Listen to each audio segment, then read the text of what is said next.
I climbed into the cab, locked the door, and shaded the windows, leaving a small slit for light. I rummaged through my backpack for sandwiches and a thermos of coffee. His hand fumbled for something round. I pulled out an apple. Crisp, juicy, appetizing. Those bitches. And when did they have time? I carefully opened the window on the forest side and quietly threw the fruit out.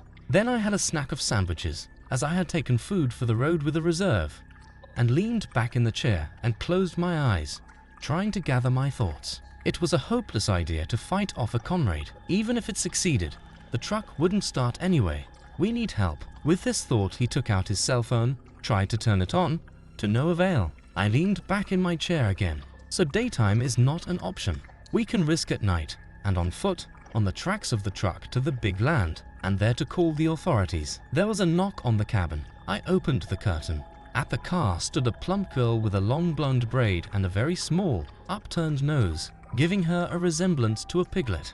She held out a clay jug and a piece of bread. "Have some milk? Good man.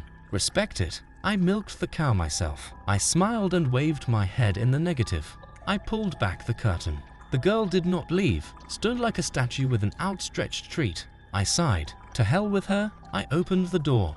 "Thank you, Red Maiden," said to her, taking the treats. He closed the door again, put the jug and bread away, and leaned back in his chair. "We must wait for night." The headman said something about a rite, and everyone at these words somehow revived.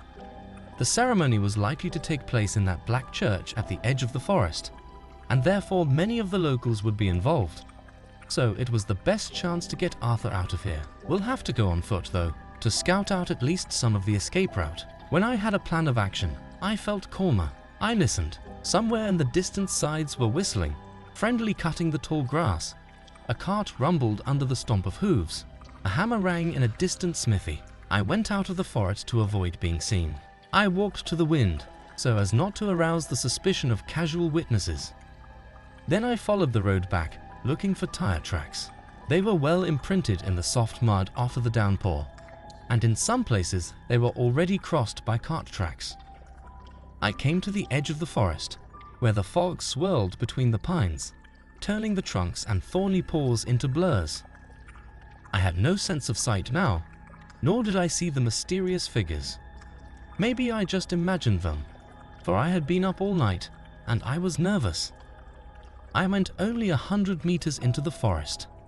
It was gloomy and damp, but in spite of the fog I could see the road and the tracks. How far had we traveled from the bridge over the creek until we saw the village? About 15 kilometers. 3-4 hours of fast walking, though in total darkness. I hope at least the fog will disperse. A branch crunched on my right, making me wince. There in the gloom, an indistinct figure darted from trunk to trunk. It looked like a man, but it moved in a strange way, as if with its back to me. I did not try my fate further, and quickly, almost running, went out of the forest back to the car. I went in search of Vidjok to check how he was doing. He was found almost in the center of the village, with a happy smile sitting on the ridge of one of the houses and helping to patch the thatched roof. After receiving a few more invitations for lunch and dinner, he quickly retreated from the annoying villagers back to the cabin. I decided to take a nap until evening, as my mechanical wristwatch worked properly. Until 8 o'clock I fell into periodic forgetfulness, from which I came out in sweat. At last, outside, I heard lively voices and the stomping of many feet moving in the direction where, as I remembered, a mysterious black church stood at the edge of the forest. Slowly I got out and followed the crowd. It was dense twilight, and yet I could see no lights on anyone. Everyone was walking a sure familiar route that they could probably just as easily have taken with their eyes closed. As far as I could see, they were all dressed in nothing but white linen shirts down to the ground, and smiles of joy shone on their faces. Many were holding some kind of dark bundles and knots in their hands. And worst of all, Arthur was walking among them, just as happy and in the same attire. They came to the black church, which now towered over their heads like an ancient stone giant's, and it looked even more ghastly up close. It was like a relic from prehistoric times, as if it had stood here long before mankind. and its stone mossy walls had been built by the hands of creatures of another time. The base was braided with ivy and wild grapes. Not a single window, only the even darker recess of the entrance, where the villagers were drawn in, one by one, and seemed to disappear without a trace into this cosmic void. I lifted my head, and against the purple sunset I could finally make out the figure that adorned the sharp spire that rose above the tallest pines. A chill ran down my spine. It was a huge black palm, open as if in greeting, and it had 7 fingers. I waited until the last of the inhabitants had disappeared into the darkness of the doorway, and then I went to it. I hesitated, calming the pounding of my heart, and crossed the threshold. My body felt as if an invisible but tangible film had been pressed through my body, and I was suddenly in a huge lighted hall. It was strange.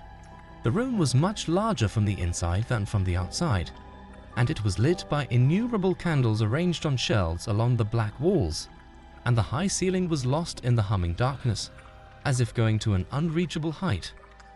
There were about 300 people, but the hall was so huge that it seemed half empty. People crowded at the opposite end of the hall, and I crept through the shadows between the columns to get closer and take a closer look. 7 faceted stone pedestals, covered with half-erased bas-reliefs and writings, stood before the crowd. 6 of them reached a height of 2 meters, and the central one was 1.5 times taller. On the pedestals sat 7 figures wrapped head to toe in impenetrable dark robes that did not even have slits for eyes. The folds of the cloth concealed the outlines of their bodies, making them look like huge, blurred toads. Between the people and the pedestals with the dark figures, I recognized a round basin like a baptismal font in a church.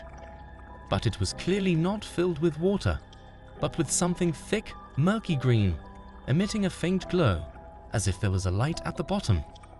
And then the ritual began, as if everyone had been waiting for me to get a comfortable place to observe. The central figure on the highest pedestal raised his cloth-covered hands and began to say something in a chant. I recognized the hetman by his voice, but I could not catch the meaning of what he was saying. It was some kind of prayer, consisting of incomprehensible and archaic words, of which I only caught a few times only one guardian. Everyone present echoed it from time to time, singing along and swaying as if in a trance. The 6 other figures on the pedestals were also sitting and dancing rhythmically, at times losing their human form. Sometimes it even seemed to me that they had more arms or heads than they should. From this surreal action, my psyche seemed about to swim. The roof was going to float, rustling the slate quietly. I simply could not believe what I saw, but still, I realized that it was not a nightmare, but was happening in reality. And then the most incredible thing began. Under the monotonous chanting of a prayer, those present untied the knots they had brought with them, and lifted their contents on their outstretched arms. They were parts of the bodies of domestic animals: chicken heads, pig's feet and ears, giblets, and pieces of meat. The mysterious chant had already turned into a continuous low polyphonic hum, to which the people gathered, one by one, began to throw their bloody gifts into the font, and they immediately went to the bottom with a viscous splash. The tone of the humming became lower and lower. I had not even imagined that the human throat could reproduce anything like that. A pulsating rhythm appeared in this hum, and the seated figures on the pedestals were frantic, wriggling and swaying. The glow in the pool began to pulsate and change color, like a devilish color music.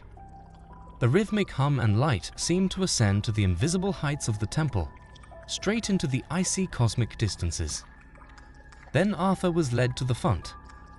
He walked obediently, like a somnambulist, smiling. The crowd surrounded him, hiding him from sight. All I heard was a viscous splash, a pulsing hum of many voices that dropped almost to infrasound, which seemed to vibrate the stone of the column against which I clung. And then it was a bright blue flash, making me squeeze my eyes shut, and it was over. There was silence. People turned around and silently headed for the exit. They walked past with blank, expressionless faces, not paying any attention to me. Arthur was not with them. How and when the figures disappeared from the pedestals, I did not notice. I was alone in the gigantic, droning, semi-dark hall. I stood dumbfounded, unable to believe what had just happened. Everything that had just happened couldn't fit in my head. This action, this ritual, I had never seen anything like it in my life. It was so ancient and dark that the Satanist Sabbaths seemed to be just the mischief of little children in comparison. From what dark prehistoric depths had it come to this day? What creatures had invented it long before man existed? My head was spinning and my ears were buzzing. I cautiously crept to the front and peered into it. It was empty. No trace of any liquid on the rough stone walls. No bottom either. I seemed to be staring into a well, going into the darkness straight down to the center of the earth. There was no sign of Arthur either. I wandered out on woozy legs. I must run. Now, get help here and maybe we can save Arthur. He looked around, grabbed a few candles from the shelf on the wall to light his way through the woods, and ran out into the fresh air toward the distant truck. The full moon shone over the darkened village. There were no dogs, no sounds of livestock, no night birds singing. It was as if it were not a village, but a dead cemetery. I couldn't even believe that last night the windows were shining so brightly and cozily here, luring us in. That's right, luring us here. I had already reached the truck, taken my backpack out of it, and rushed into the forest, still shrouded in fog. The moonlight was barely penetrating through the tangle of branches, and the candle only dispersed the darkness by a couple of meters. It was better than nothing though, and it kept me on the path and my head in the tree trunk. I had gone about 200 meters when a gap illuminated by the moon appeared on my right. There was a clearing, and it was full of cars. I turned there to get a closer look at them, and what I saw I didn't like at all. These couple hundred cars looked like they had just been dragged here and left to rot in the open air. No, they weren't wrecked or disassembled like abandoned cars usually are. But there was no doubt that they had been abandoned as if they were abandoned. There were some very old models that I'd only seen in pictures. They were completely rusty, buried under layers of fallen needles and burrowed into the ground with their wheels. There were also quite modern cars, covered only with dust and dirt. A couple of army Waziks caught my eye. Through the windows I could see abandoned personal belongings and even toys. It was a real graveyard, only not for people, but for their vehicles. How many hundreds of poor souls have fallen into the same trap as Arthur and me? Didn't anyone get out? As if in answer, there was a crunch of branches somewhere far away in the forest. I scrambled back onto the road and ran again, splashing through puddles and mud, chased by the pounding of feet. I'm not going to make it. I'm dead. Something familiar flashed ahead. A stone bridge humped over the stream. Had I really made it?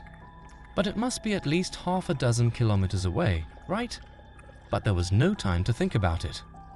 There was a familiar oak with a branch overhanging the road, and the hangman, again twitching in convulsions on the rope, looking at me with angry, bulging eyes.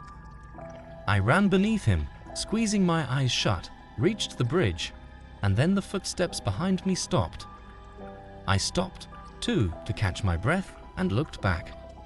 A few meters away from me stood two figures. I felt the hair rise on my head.